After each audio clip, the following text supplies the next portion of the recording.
लगता है I think Kedarnath में जब मैं था फर्स्ट टाइम पे मैं चढ़ रहा था, मेरी फर्स्ट एवर वॉक थी, तो मैं केदारनाथ चढ़ रहा था तो मेरे को एक बाबा मिले। ऊपर नीचे चलते हुए यात्रा में मिलते रहते हैं लोग, तो दोबारा तिवारा मिले, जब बैठे चाय वाय पीने लगे तो पहली यात्रा थी तो दिमाग में मेरे आया, मैंने कहा यार बाबा से सवाल पूछ, केदारनाथ कौन है, क्या है, कैसे होता है, ये होता है। तो बाबा से मैं सवाल पूछने लगा केदारनाथ का अर्थ क्या है बाबा, तो बोले कि क्या करेगा जान के, दर्शन कर ले चुपचाप। तो बोला नहीं बताओ। तो फिर 2-4 सवाल ऐसे, फिर उन्होंने ना उत्तर मेरे को ऐसे ही दिया आधे अधूरे से। फिर मेरे को जाते हुए बोले सुन, मैं बोला हाँ। तो बोले कि पता है तुझे ये हिमालयों में इच्छाधारी चीज़ें रहती हैं। तो मैं बोला इच्छाधारी तो ZTV के नाग हो गए। तो हंसने लगे, बोले नहीं ये सब नहीं, इच्छाधारी मतलब है तेरे सामने वो वैसा ही रूप लेके आएगी जैसा तेरे को चाहिए।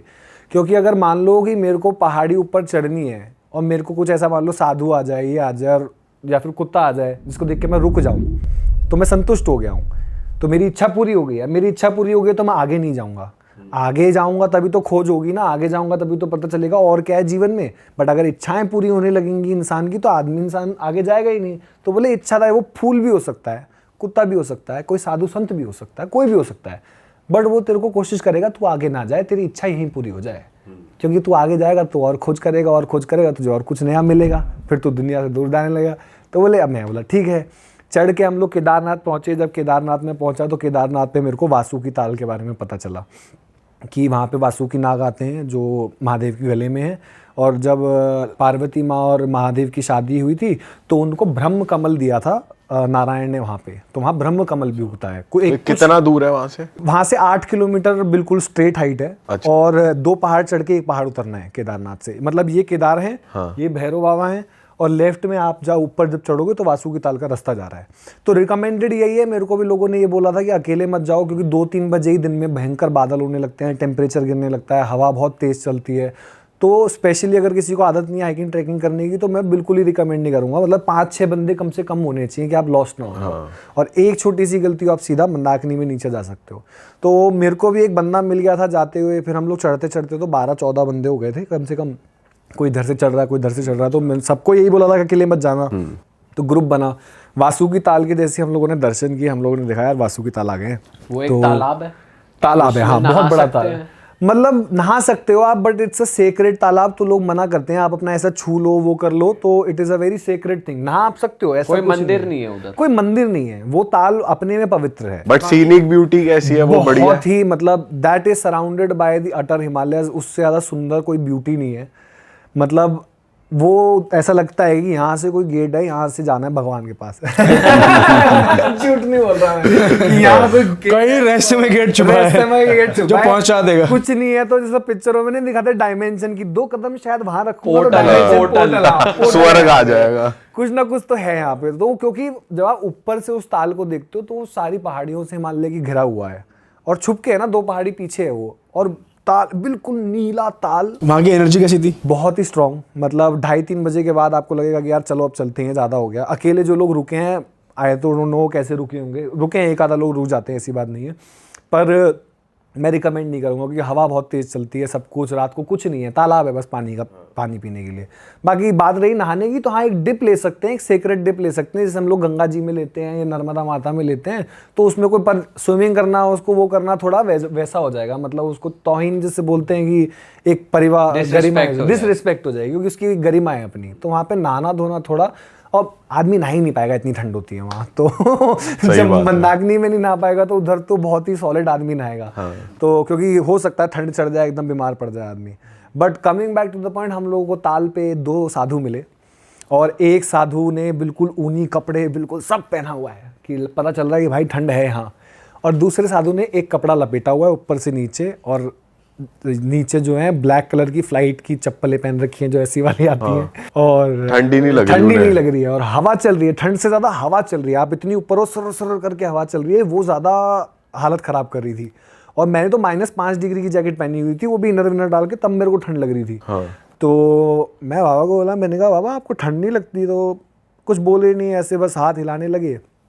दूसरे बाबा से बात करने में बिजी हुए, देखा वो दूसरे बाबा कहाँ गए भैया, फ्लाइट की चप्पल पहन के देखा तो वो तो पहाड़ चढ़ रहे हैं, ऊपर पहुंच गए 5 मिनट के अंदर। कितना दूर? मतलब आप मानो कि हम यहाँ पे खड़े हैं तो ऊपर वहां पे पहाड़ी आधी चढ़ चुके हैं। 5 मिनट के अंदर आधी पहाड़ी वो चढ़, इम्पॉसिबल है वो। आप क्योंकि 5 मिनट नहीं हुए, आदमी धीरे धीरे चढ़ता है पहाड़ी पे। जो एक्सपीरियंस्ड आदमी भी होता है ना, वो भी धीरे धीरे ही चढ़ेगा, वो कभी भाग के नहीं चढ़ता है। उसको पता है कि पहाड़ी पे चढ़ने का मतलब है धीरे चलना है, कॉन्टिन्यूस चलना है, तभी आप तेज पहुंचोगे। चल के आप तेज नहीं पहुंच सकते। तो दूसरे साधु बोले अरे साधु संत ऐसे ही होते हैं, कहीं भी चढ़ जाते हैं, कुछ भी होता है। तो हमने वाला होते हैं भाई, जब इतनी ठंड में ऐसे कपड़े में रह रहे तो चढ़ गए होंगे, हमें क्या पता। तो नीचे चलने लगे 12 के 12 लोग। तो इतना कोहरा और इतना मतलब बादल आ गए थे कि आगे का देखना मुश्किल है। और हम लोगों को पता है कि हम लोग ऐसे चढ़ के आए हैं, एक गलती और हम लोग मंदाकिनी में। तो पीछे से एकदम से बाबा का हाथ आता है, जिन्होंने कपड़ा पहना हुआ था। बोले अरे भगत चलता क्यों नहीं है? तो मैं बोला कि बाबा रास्ता ही नहीं है, यहाँ तो दिख ही नहीं रहा। तो बोले जाएगा नहीं, खोज नहीं करेगा तो मिलेगा कैसे? मैं बोला यार ऐसा कैसे? बोल के वो बादलों में चले गए। अभी तो वो इतनी दूर थे और वो एकदम से कहाँ से आ गए? क्योंकि 12 के 12 लाइन ही नहीं है ना, जगह ही नहीं है। ऐसे के 12 के 12 लाइन में चल रहे हैं तो जगह ही नहीं है वहां पे कि आप इधर से। और वो सेम ही शक्ल थी उनकी, ऐसा नहीं था कि कोई और लगा हो। नहीं, सेम ही शक्ल। वो तो देख के पता चल जाता है कि हाँ, ये सब 12 को दिख रहे हैं वो, या फिर सबको ना 12 के 12 को दिख रहे हैं, 12 के 12 को दिख रहे हैं। बट सब लोग शायद इतना कॉन्सेंट्रेट नहीं कर रहे हैं कि ऐसा क्यों हो रहा है। सब लोग तो ले लिया अरे पहाड़ पे रहते हैं ये। 2-4 हम लोग थे, इनको लग रहा था, मेरे को कुछ ज्यादा ही लग रहा था कि कुछ तो है ये ना, ऐसा नहीं कोई आ सकता जा सकता। बोल के गायब हो गए। कहाँ गायब हो गए पता नहीं है। फिर हम लोगों ने धीरे धीरे कदम रखे, बादल के बाहर आए, एक पत्थर पे बैठे हम लोग। हमने देखा कि केदारनाथ दिखाई दे रहे हैं, थोड़ी देर आराम करते हैं यहाँ पे। बैठ के जैसे ही उठे तो दोबारा पहाड़ी की चोटी पे चढ़ के बाबा बैठे और हंस रहे तेज तेज। वही बाबा। मैंने कहा यार ये तो हद हो गई यार, ये तो क्या हो रहा है ये। फिर हम लोगों ने इग्नोर करके हम लोग गए।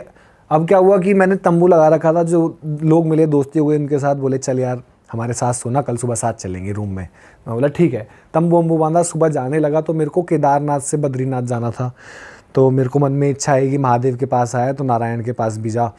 तो मैंने आंख बंद ऐसे करी और मैं केदारनाथ के दर्शन कर रहा था सामने मंदिर के। तो मैंने बोला आंख बंद करके कि महादेव मैं आपके पास आ गया, मेरी यात्रा थोड़ी लंबी कर दो। मेरे को नहीं पता था आगे भी जाना है, मेरे को बद्री विशाल के पास जाने दो। मैंने बस बोला, आंख खोली और उन्हीं बाबा का हाथ पीछे से ऐसे आया और बोले कि पता है तुझे केदारनाथ से बद्रीनाथ का रास्ता जाता है 8 किलोमीटर का, तुंगनाथ होते हुए। जा चला जा, बद्रीनाथ जाना चाहता है ना। और आपने मन में बोली? अभी तो किसी को बताई ही नहीं है। अभी तो मैंने बात करी है, बस मैंने बोला है कि मेरे को बद्री नारायण जाने दो। अभी तो किसी को नहीं पता है, मेरे को खुद नहीं पता था सुबह उठने से पहले कि मेरे को बद्री विशाल जाना है। वो तो एक इच्छा होती है ना कि यार थोड़ा और चलना है अभी। तो मैंने कहा बद्री विशाल चलते हैं, बद्री नारायण का बड़ा नाम सुना है, महादेव के दर्शन हो गए, नारायण के दर्शन कर लेते हैं। तो मैं बड़ा शौक हो गया। मैंने कहा यार इनको कैसे पता? तो बोले फिर मैं उससे ज़्यादा मैं शौक था ये देख के कि वहाँ तो बर्फ़ पड़ी हुई है, वहाँ तो आर्मी नहीं जाएगी, मैं क्यों जाऊँगा, मैं तो मर जाऊँगा वहाँ। तो मैंने बोला वहाँ तो रास्ता ही नहीं है बाबा। कहते फिर वही बोले, कह रहे जाएगा नहीं तो खोज नहीं करेगा तो मिलेगा कैसे? ये बोल के भीड़ इतनी थी, 2-4 आवाज़ आई किसी हमारी, मेरे को फिर गायब हो गए। तो मैं ये बोल के अब मैं ऊपर से तो जा नहीं सकता था, इतनी मेरी हिम्मत आज भी नहीं है। मेरी इतनी हिम्मत इतना चलने के बाद कि मैं उस रास्ते से चला जाऊँ, आज भी मेरी शायद होगी भी नहीं कभी। क्योंकि वो है ही ऐसा, केदारनाथ के ऊपर जो बर्फ पहाड़ जम रही है उसको देख के लगता है ये नहीं पार हो सकता। हाँ। तो मैं नीचे तुंगनाथ वाले रास्ते, जो उकीमठ और ये सब जो रास्ता है, मंडल वाला रास्ता है, तुंगनाथ होते हुए फिर ऐसे मैं ये जाने लगा। तो जब मैं नीचे जा रहा था, केदारनाथ से उतर रहा था, तो मेरे को वो बाबा मिले जो मेरे को चढ़ते हुए मिले थे। तो मैं उनके पास गया, मैंने उनको बस चुपचाप ऐसे बैठा बराबर। मैंने उनको कुछ बताया नहीं, कुछ बोला नहीं। मैंने उनको बस ये बोला कि मैं अगर बोलूँ कि मैं मान गया कि इच्छाधारी चीज़ें होती हैं। तो जोर से हंसे वो, इतनी ज़ोर से हंसे कि मैं आपको बता नहीं सकता। फिर उन्होंने मेरे सर पे हाथ रखा और बोले तेरी यात्रा सफल होगी, बद्री नारायण जाना चाहता है ना तू, कहते तू पहुँच जाएगा, तुझे कुछ नहीं होगा, जा। तो basically from the starting to the end मुझे ऐसा लगता है कि वो एक ही थे जो अलग अलग स्वरूप में, अलग अलग बाबा बन के, अलग अलग चीज़ें करके मेरे को समझा रहे थे कि वो टेस्ट दे रहे थे कि तू जाने वाला बनता है जाके दिखा, जाने वाला बनता है जाके दिखा, तेरे को मैं देखता हूँ टेस्ट। अच्छा तेरे को वहाँ जाना है तो यहाँ से जाके दिखा। तो वो डरा रहे हैं मेरे को कि तेरे को तो जाना है, जाने ही नहीं दूंगा, जब तू यहाँ से नहीं जाएगा तो तू यहाँ से कैसे जाएगा।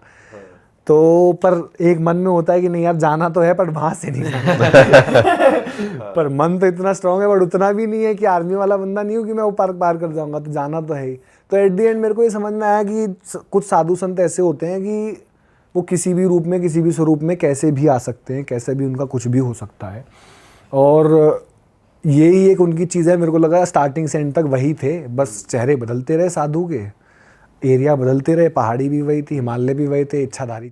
अरे वाह, आपने ये वीडियो यहाँ तक देख ली भाई, तुमने हमारी मेहनत सफल कर दिया। तुम ही लोग हो असली रियल हिट।